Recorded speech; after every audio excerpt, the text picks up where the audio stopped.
They warned us about junk food and sugar, but almost nobody warned the UK about the silent takeover happening to its bread.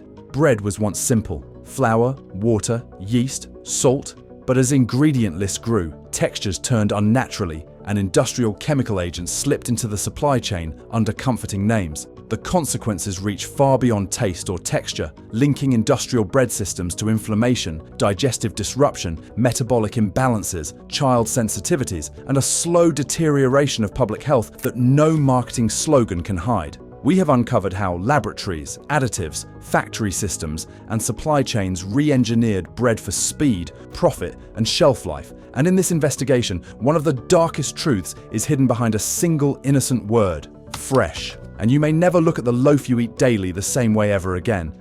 The silent takeover.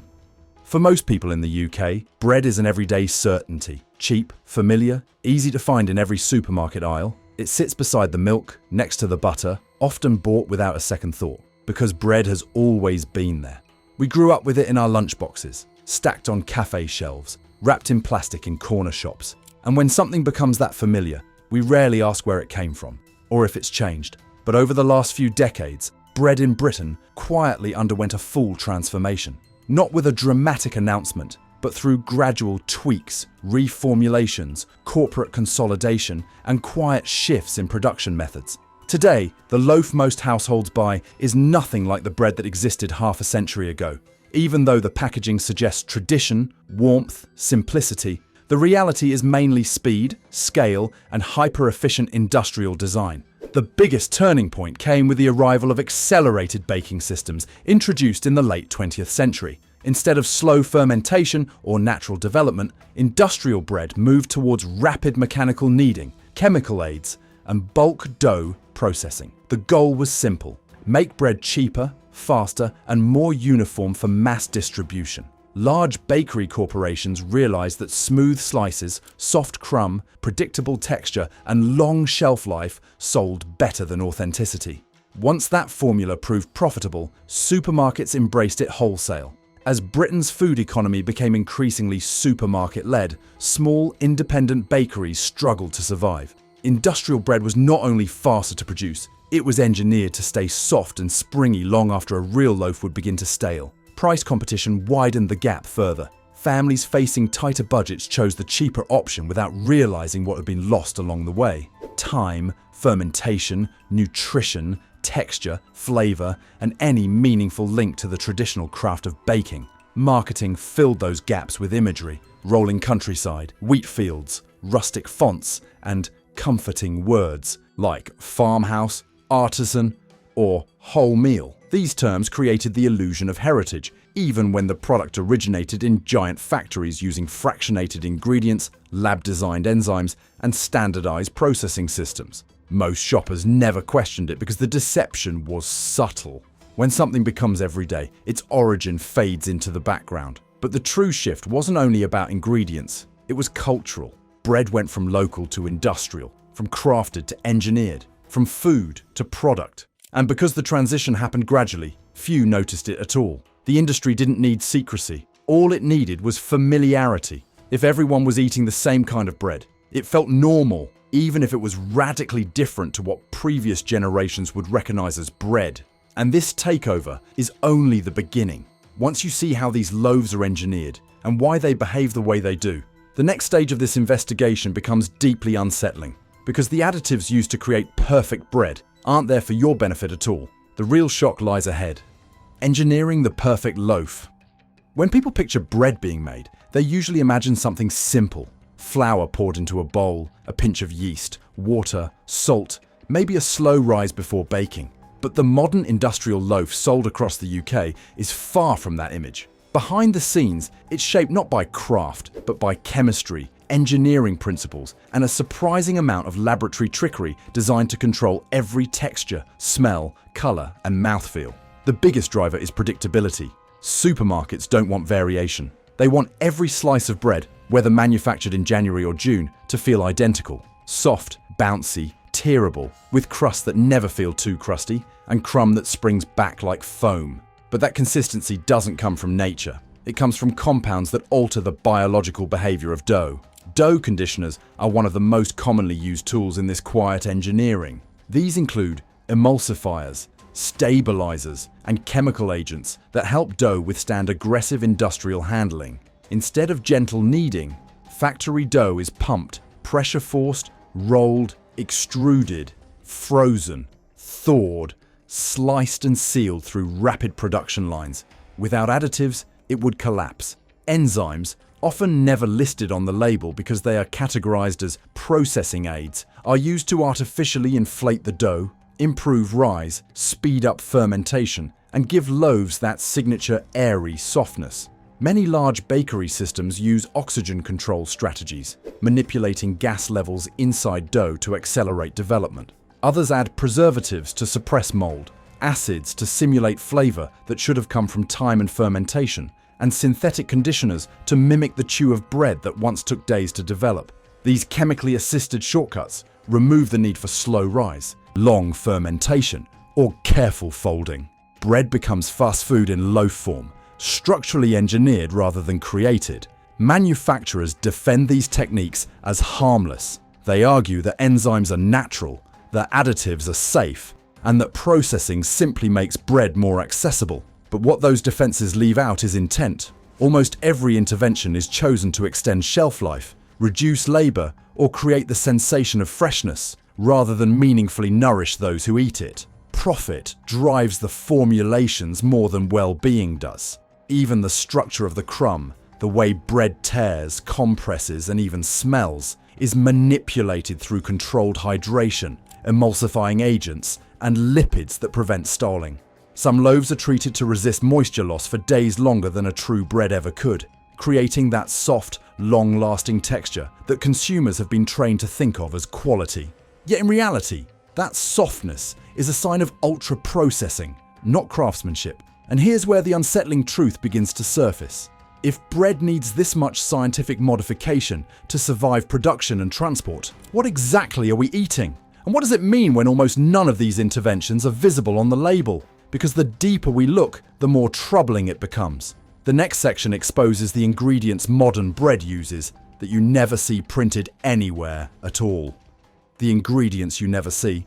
Most shoppers glance at ingredient labels, satisfied when they see familiar terms like flour, water, salt, and yeast. But industrial bread has a shadow layer, substances used in production that legally never have to be declared. These hidden ingredients fall under the category of processing aids, meaning they're involved in the manufacture of bread but are not considered part of the final product, even though traces can remain in the loaf. This is where ultra-processed bread shifts from simple food to something more engineered. Enzymes, for example, sit at the top of this invisible list. They are used to amplify dough rise, soften crust, accelerate fermentation, and extend shelf life. Many of these enzymes are microbial, lab-altered, or bioengineered. And because they are classified as temporary agents, they quietly vanish from labels, despite continuing to shape the texture and behavior of the bread you eat. Then there are oxidizing agents, added to strengthen dough for rapid handling. Other materials are anti-foaming compounds used to prevent unwanted bubbles during high-speed mixing.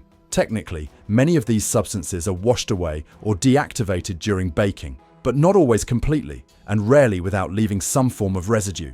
And even when tiny, repeated exposure matters, especially for children, elderly people, and those with sensitive immune systems. Another hidden layer includes synthetic emulsifiers, designed to keep ingredients from separating or to trap gas inside dough, for a lighter, more aerated crumb. These agents help bread achieve the soft, sponge-like interior supermarket's prize, a texture impossible through traditional means alone. Some emulsifiers have been linked with disruption to gut bacteria and increases in inflammation responses, yet they remain widespread precisely because they make factory lines more efficient. Lubricants are also used on high-speed machinery to prevent dough sticking to surfaces and conveyor belts. Though not intended as ingredients, contact transfer is an accepted occupational reality in large-scale production.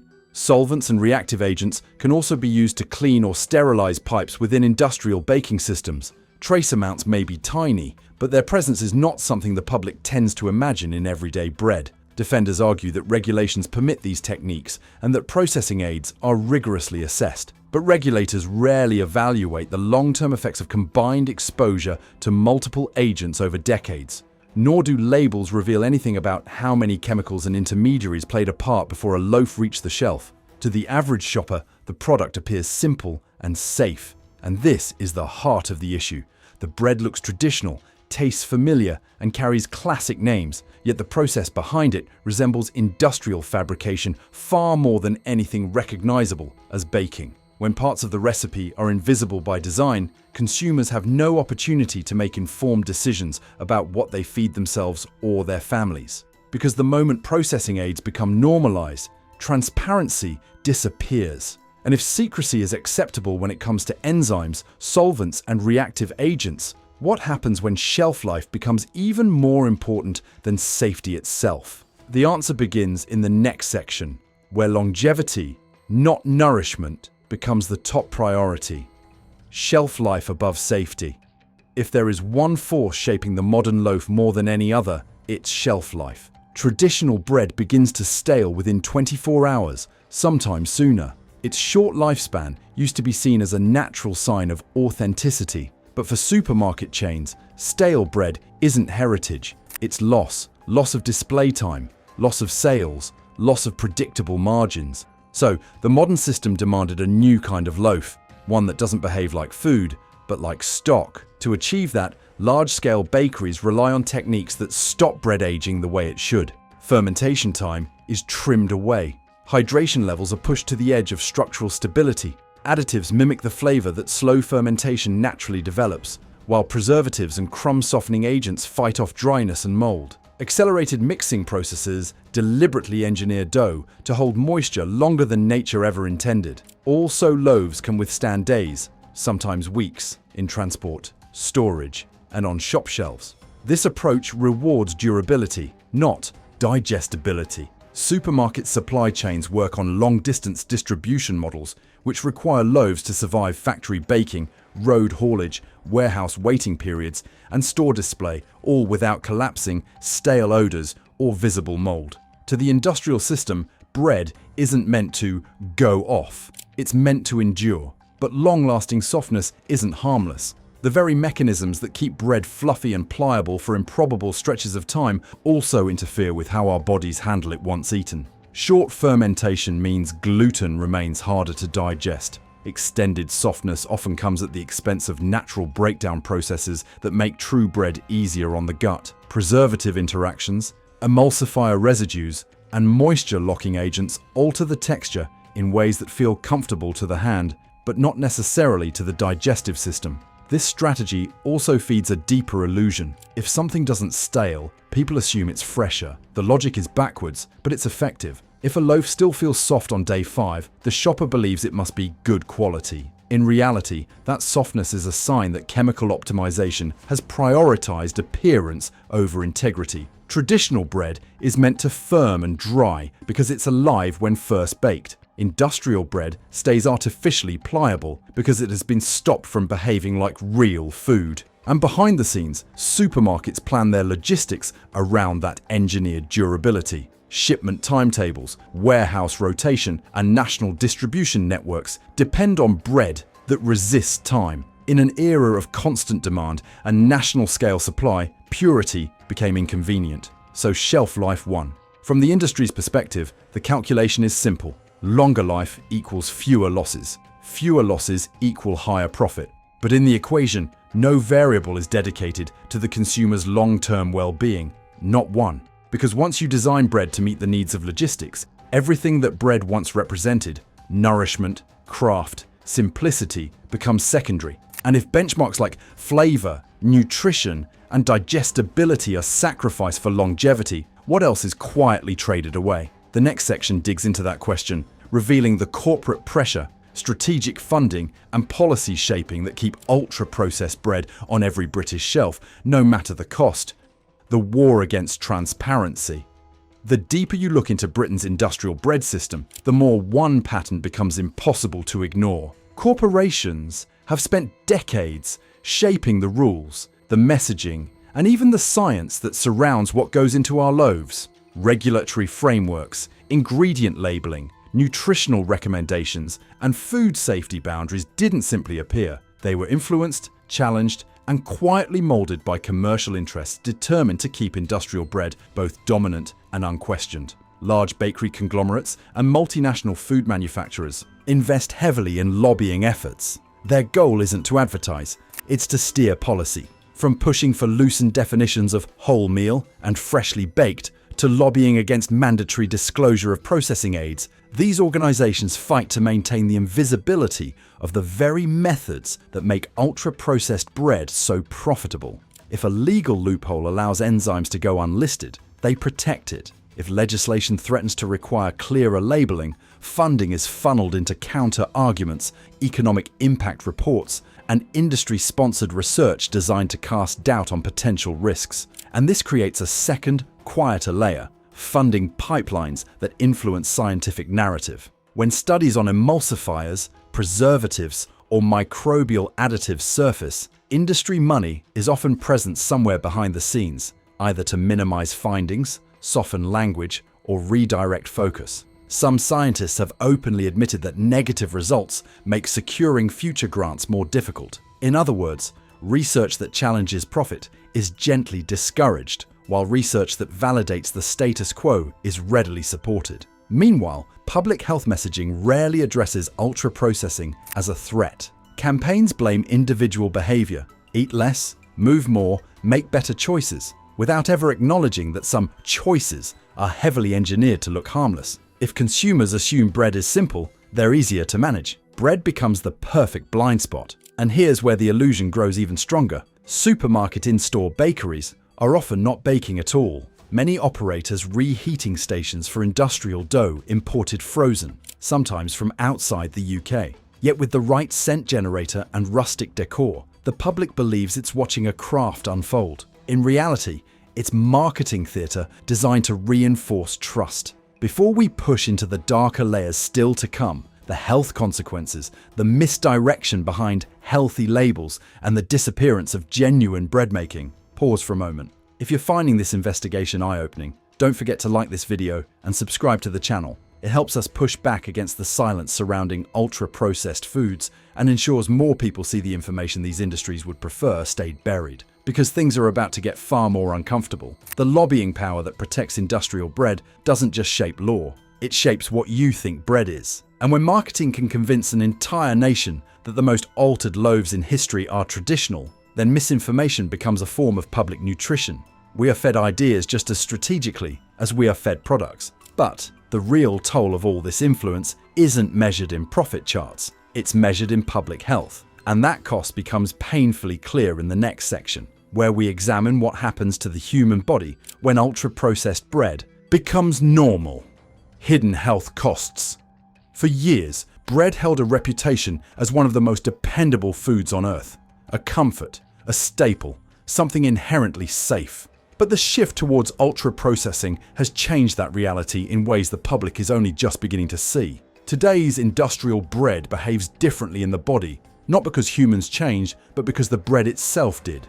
The lack of true fermentation is one of the most important differences. Natural, slow-risen bread undergoes a biological transformation that breaks down gluten, reduces phytic acid, and pre-digests starch molecules. The process is ancient, tested over millennia, but when fermentation is replaced with rapid mixing and enzyme inflation systems, the body is left to carry that biological workload alone. The result? Heavier digestive strain, more bloating, irritation for sensitive guts, and a growing link between ultra-processed bread and chronic inflammatory responses. Then there's the glycemic impact. Industrial loaves are often engineered for softness and lightness, which makes them easier to eat, but also faster to absorb. Highly available starch, short development time, and refined flour create a rapid spike in blood glucose. For healthy adults, that means a crash soon after. For those with insulin resistance, pre-diabetes, or metabolic fragility, it can become a dangerous cycle. Many dietitians now see processed bread as a quiet driver of the UK's rising metabolic disorders, especially when eaten daily. On the gut level, emulsifiers and certain processing aids are raising concerns. Some studies suggest these compounds may irritate or alter the intestinal barrier, encouraging low-grade inflammation or disruption to natural microbiome balance. While research doesn't yet offer final conclusions, the early signals are enough to question whether chemical shortcuts in bread making belong in the digestive systems of young children, the elderly, or anyone already dealing with gut sensitivity. And layered across all of this is frequency. Ultra-processed bread isn't something the average person eats once a month. It's toast in the morning, sandwiches at lunch, side portions at dinner. Exposure compounds, the system designed to stretch shelf life and accelerate production, ends up stretching the body in the opposite direction, metabolically, hormonally, and sometimes medically. Critics often argue that industrial bread remains safe because it doesn't pose immediate harm. It doesn't poison, doesn't produce dramatic symptoms, doesn't demand urgent hospitalization. But the danger isn't acute, it's cumulative. It's the slow reshaping of digestion, immunity, glucose response, and inflammatory sensitivity over years. Small disruptions that repeat daily become long shadows in adulthood. And perhaps that's the most troubling aspect of all. The very familiarity of bread hides the risks. It's trusted, it's cheap, it feels harmless, which means people rarely question whether the loaf in their cupboard is quietly altering their long-term health. Because once the physical consequences become visible, it's already too late. And as unsettling as these impacts are, the deception doesn't end there. In the next section, we expose how the industry uses comforting language, rustic visuals, and healthy labels to make ultra-processed bread look like the safest choice in the shop. Healthy labeling tricks. Walk through any British supermarket and you'll see it everywhere. Wholesome brown packaging, earthy colours, pictures of wheat fields, old-style script fonts, even drawings of village bakeries. It all whispers the same message. This bread is honest, natural, safe. But look closely, and nearly every reassuring detail is a carefully crafted distraction. Industrial bread doesn't just rely on additives and processing tricks. It relies on psychological design. Take the word wholemeal. To most shoppers, that suggests the bread is made from whole grain flour, minimally tampered with, closer to nature. But UK regulations allow manufacturers to use highly refined flour with small additions of bran or fibre and still use the term. In some loaves, the whole grain element is little more than a label-friendly garnish, not the foundation of the product. Meanwhile, the core remains ultra-processed dough built for speed and softness. Then there's artisan, farmhouse, and traditional. These words evoke slow kneading, weathered bakers, rustic wooden tables, and sourdough bubbling in linen-lined baskets. Yet the same loaves that wear these labels may be bulk mixed in factories, frozen for transport, and reheated behind supermarket counters. Sometimes the only craft involved is graphic design. Fortification claims are another sleight of hand. Adding vitamins or minerals can make a product sound nutritionally superior. But fortification often exists to compensate for what rapid, industrial bread making strips out. When fermentation is skipped, when flour is heavily milled, when growth and development of dough are artificially accelerated, natural nutrient availability shrinks. So a little added calcium or iron is marketed as a virtue, when in reality it's a patch on a deficiency the system itself created. Greenwash packaging compounds the illusion. Browns, beiges, recycled textures, hand-drawn wheat, soft typography, all chosen to make industrial bread look environmentally gentle and nutritionally pure. But there's nothing gentle about a system that strips flour down to its most refined components, compensates with additives, and then rebuilds perception through branding. The imagery sells a fantasy of authenticity, while the ingredient process tells a very different story. Even the word fresh is manipulated. Many supermarket bakeries don't bake from scratch, nor do they ferment dough on site. Instead, frozen part-baked loaves are shipped in, sometimes from abroad, and finished in ovens purely to release aroma and color. That smell of fresh bread so many people love can be a theatrical flourish, not evidence of a real bake. The reality behind the scent is industrial dough engineered elsewhere, shaped for longevity, and revived just enough to look born that morning. And this is why ultra-processed bread has embedded itself so deeply into British life. It wears the mask of wholesomeness. If the label looks healthy, the mind assumes the loaf is too. If the packaging looks rustic, authenticity is taken for granted. If it smells warm from the oven, nobody questions how old the dough actually is. Marketing bridges the gap between perception and truth, quietly helping industrial bread pass as traditional. By the time families notice health effects, digestive strain, sensitivities, or metabolic imbalance, the link to bread feels unthinkable. How could something so familiar be part of the problem? That's the power of design. And that's why this expose matters. Because the only defense consumers have is awareness, the willingness to question labels, ingredient lists, textures, and claims that sound a little too comforting. So if this investigation opened your eyes, please like this video, subscribe to the channel, and share it with someone you care about. It helps bring sunlight to an industry built on quiet reformulation and encourages more people to look twice at the everyday foods they trust. Your next loaf might still come from a supermarket shelf, but now at least you'll see it with clearer eyes.